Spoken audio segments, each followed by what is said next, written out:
Muraho neza inshuti zanjye, murakaza neza kuri M Studio. Uyu munsi tugiye kwiga uburyo bwo guhisha amakuru yawe kuri WhatsApp kugira ngo umutekano wawe ubungwabungwe. Reka dutangire intambwe ku yindi. Musaba gukanda subscribe, like ndetse na comment. Ese hari impamvu ukwiye kubikora bino bintu ngiye kukwigisha?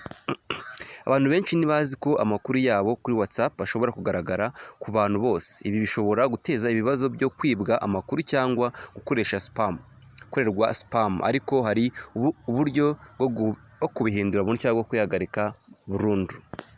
Mwahaye ikaze, musaba kureba ino video yose kugeza irangiye, kandi niba wifuza ko hari icyo twaza kuganira ubutaha bitwandikire muri comment. Mwibutsa ko ari Shyaka Achille ukeneye kugezaho ibintu nk'ibi ngibi bigiye bitandukanye.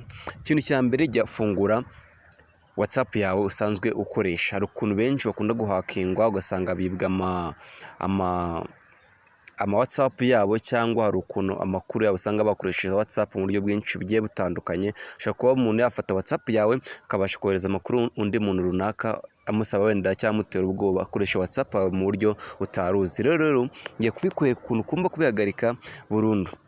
Okay, ni ukuvuga ngo uzafungura WhatsApp yawe usanzwe ukoresha iyo ari yo yose. Musaba kugenda ureba intambwe ku yindi ndetse no gukurikirana intambwe ku yindi buri kantu kose ingenda nkora.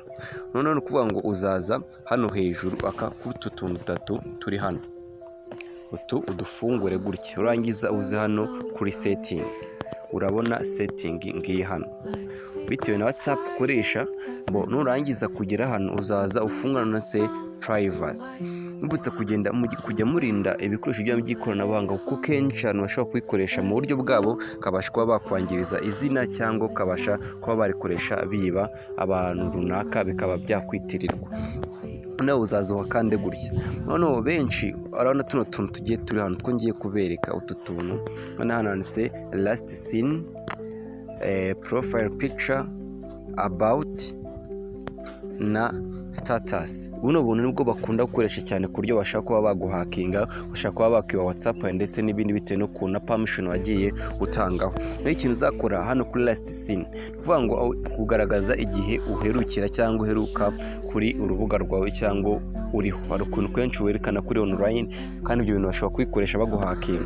Wowe icyo uzakora, nta kindi ushobora kuza ugakanda ati uyavuye everyone, umuntu asiko umenya kuri online, ariko ukanze no ushaka gushyiraho nobody, kumva nobody nano ukandikamo sim as last seen, cyangwa ukaza ugahitamo my contact, kari ku abantu bawe bonyine aribo babasha kubibona kuri online.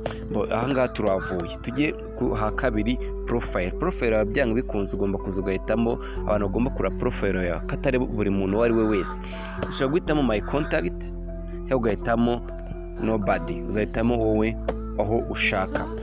Ahandi hantu ha gatatu guys, musa kugenda ureba buri kantu kose step by step about, cyangwa aya makuru yawe ugenda utanga kuri wowe.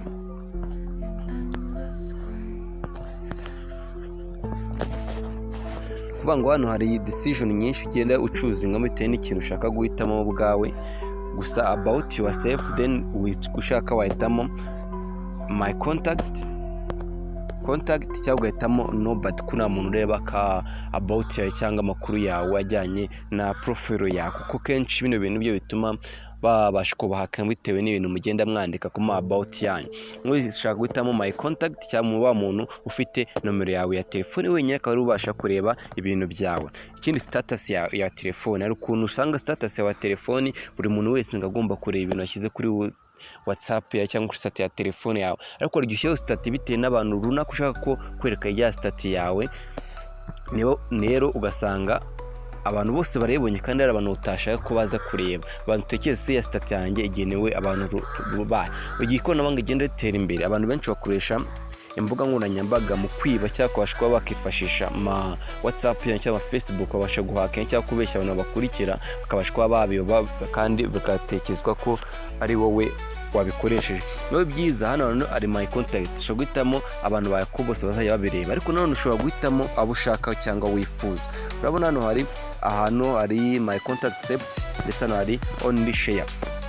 My contact accept niba cyagiye uzuka akantu ugahitamo abantu runaka ushaka ko abantu bemeje ko bagomba kureba status yawe, nta wundi muntu ugomba kwireba atari wa muntu wemeje. Rero hano uraza ugahitamo abantu bose wifuza gutya, njye then urabona ko nabise muraza ukaba selected then ugasubira back babyemewe noneho uvuga ngo only share uje ugakanda hano abantu wenyine ushobora kuza ugasharinga uwo wifuza bitewe nyine nabo wifuza ko bareba contacts yawe then ugakanda kuri kano kantu guys gusa kujya wita ku bintu byawe byose pana guhita ufungura imbuga nkoranyambaga ukumva ati ni ibintu biraho kuko bashobora kuyikoresha baguhakinga.